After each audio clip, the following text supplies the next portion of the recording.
You're welcome back to the channel. I'm your host, Joey Sparks. That's 2E's No Why. You heard me, 2E's No Why. And in this video, we are going to be giving a full videography analysis on Jung Kook's Standing Next to You. This official music video dropped the other day. I reacted to it over on my boy Black Pegasus channel. So if you haven't seen that, go over to his channel right now and check that out.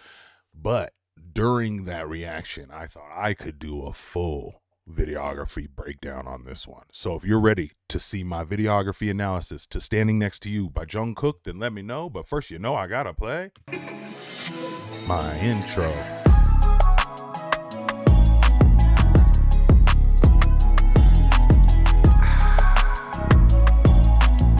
Coffee sip, yeah.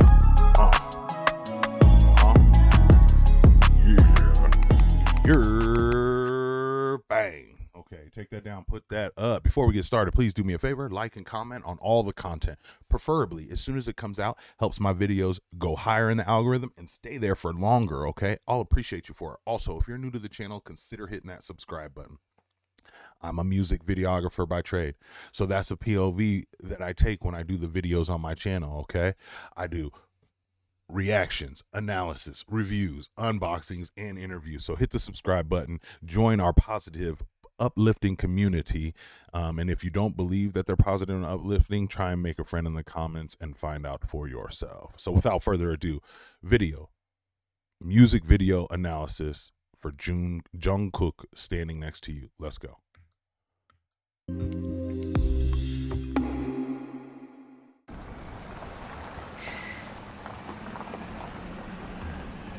First of all,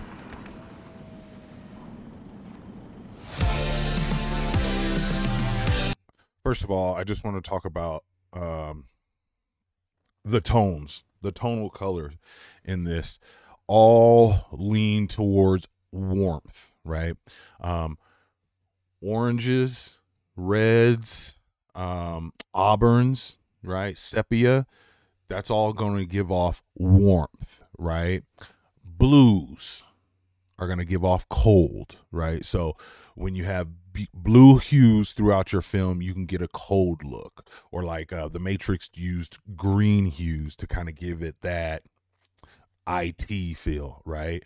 On this Standing Next to You, think about the song Standing Next to You. When you're standing next to somebody that you're infatuated with, do you think you're cold? Nah, you're warm, right? Warmth, okay? So you'll see the warmth in these tones here. And even him walking through this area. Look, her hat, warm tones. Skin, warm. Tons of reds, oranges, browns, all in here. Warmth, warmth, warmth. And then, look at this. Look at this. Look at this.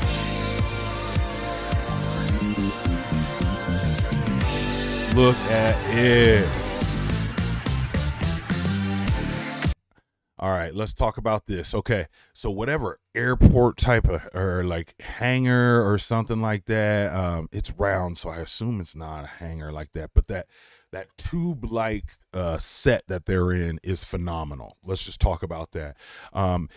It's long, it's covered on hallways, which gives you the feeling of depth, because you'll be able to see. Shit, Jung Kook gonna kill it.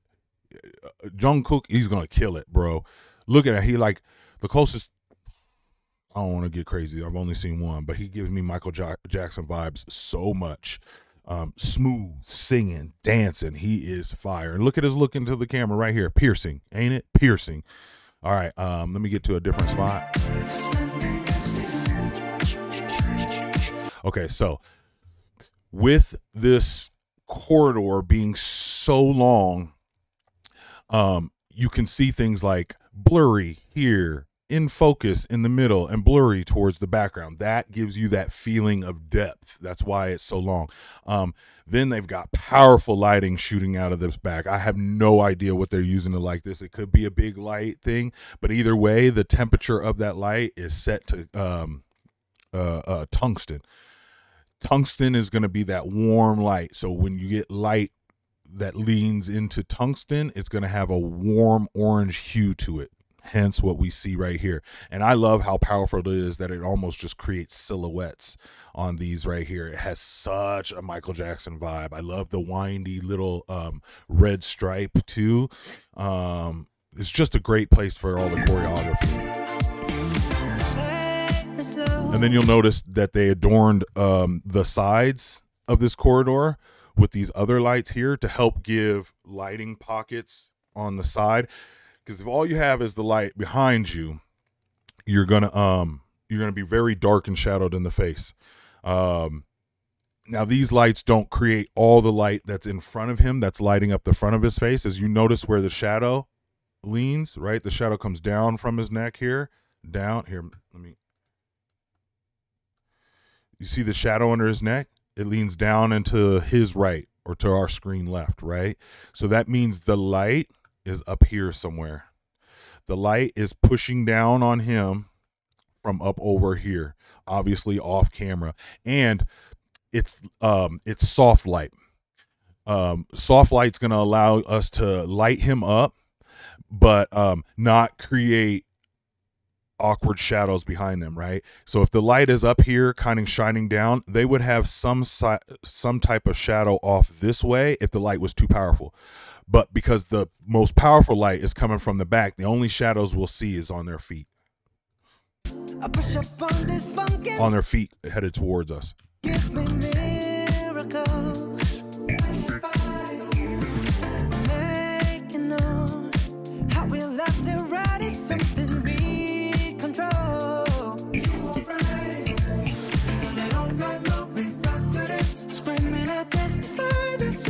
Bruh, you can't. I'm sorry. I'm supposed to just be doing analysis, but I can't help but want to jam to this.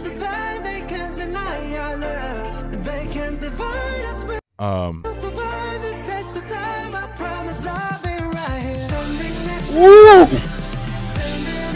Oh.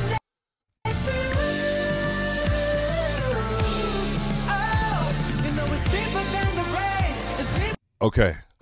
Also, this area, I don't know, looks like a back walkway to some sort of industrial area, right? Once again, notice what's the hue of the color, right? Orange, sepia, right? So tungsten lights all the way through. You'll notice in the next stage we go to, the next set.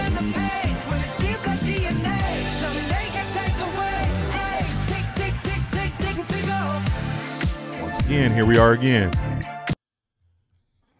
Light. It's got a nice clean light on top of them, but we're getting warmth from the backdrop here. Warmth from the stage, right?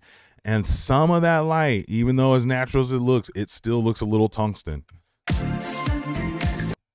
Where is it hitting from? The side over here, right? Probably up high, up off to the side over here, because they're light on this side, right? He's light on behind him. All the shadows on his face, right? Same with him. A lot of shadow here on his face.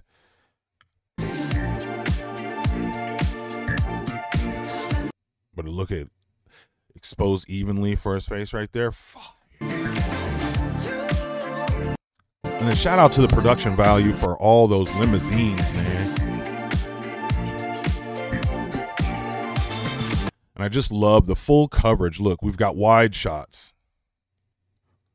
We've got close-ups, right? Or mids, if you will. That's kind of like mid to close-up, but when you compare it to the other shot, it seems more close-up than mid, right? I usually shoot like that as well. You'll notice here, look, looks like they're shooting from the side too. See right here? Okay, so they did it once, filming straight on, from different angles, one this way, or a wide, and then a more narrow, medium, closer shot. But then they also did a roaming camera, right? So whether you're on a body Steadicam rig or you just have like a mobilized Steadicam in hand, you could even do this on a crane or a slider. I don't think a slider per se. Hold on. Yeah. It feel like it was just moving too fast for a slider. Usually sliders go a little bit slower. They can copy movements. That's the key part about a slider. But this looks like a body rig Steadicam, just kind of moving like he's down, possibly down here, pushing his camera on the stick up a little bit high, or he's up on stage right to the edge, or they can even sometimes put like tables or scaffolding that he can walk on the outside of the stage here. But then that way you can get those shots that orbit like this. Could be cranes.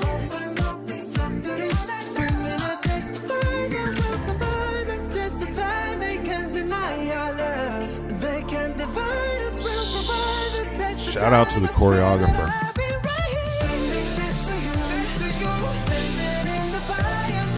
The edits on the dance move cuts are fire. So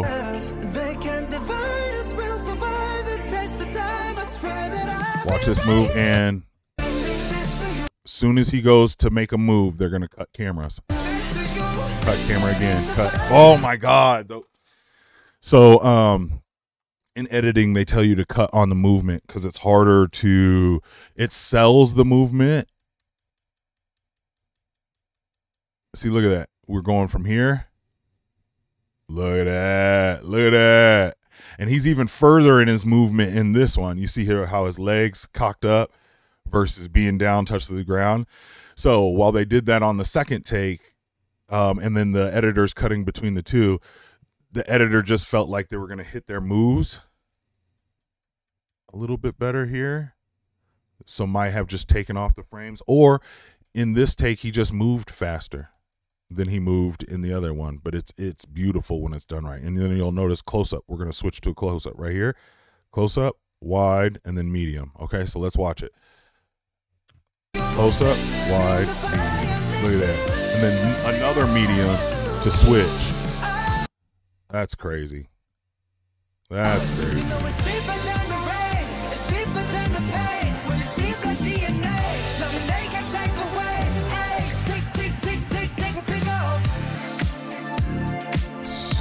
Love the orbiting shot. Orbiting shots.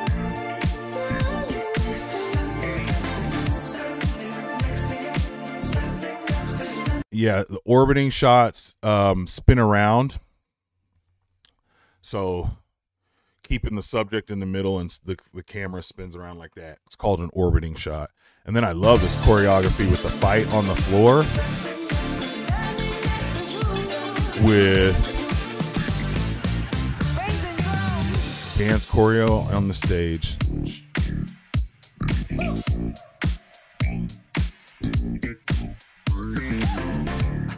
Yeah, it's beautiful.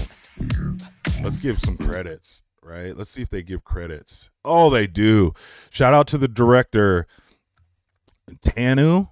Fire direction. Way to see. The director has to work between all the parts. And so they're really connecting, you know, lighting to the cinematographer to, you know, wardrobe and hair and makeup and, you know, relaying all those to make sure that we get the direction that they thought of in production. Okay. I also like to give props to the director of photography, Nikita. Fire. Chris shots all the way through. No peaking whites.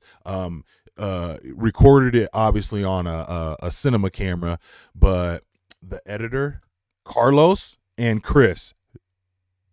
Oh, okay. Carlos did the main video. So shout out to Carlos for the editing on that. He's the one who was editing between the close-up to the wide and the medium, especially on that action cut. Plus, he's also the one that ensured that we were going to go with those warm tones, right? When you're shooting with a cinema camera, sometimes they film multiple white balances, and so you could just, like, if you got the wrong one, you could pick the right one later. Crazy. I need one. But also the editor can do it. Oh, there was a colorist. Okay, so sometimes the editor is also the colorist, but in here it looks like they had obviously the budget to add a colorist as well. So shout out to Joseph for giving us those warm tones. The tungsten sepia vibes just killed it. So yeah, on my channel I like to give lots of props to the video production team. There you guys have it. That is my personal videography analysis to Jung Kook's Standing Next to You. I found out that they have a choreography only video. About to go watch that soon. So if you're not, hit subscribe, join the channel. I just got to, this is my first introduction to anybody from BTS. I'm actually about to go back and watch some group BTS stuff now, and then start going into these individual artists, their solo projects. So you might as well hit the subscribe button, join the ride, okay? Also, comment on the video. What part did you like about this video the most? Did you like the limousines? Did you like the actress? Did you like the choreography? Did you like the stage set or that airport hangar type of set? You tell me in the comments, and like the video on your way out, and I'll holla. Peace.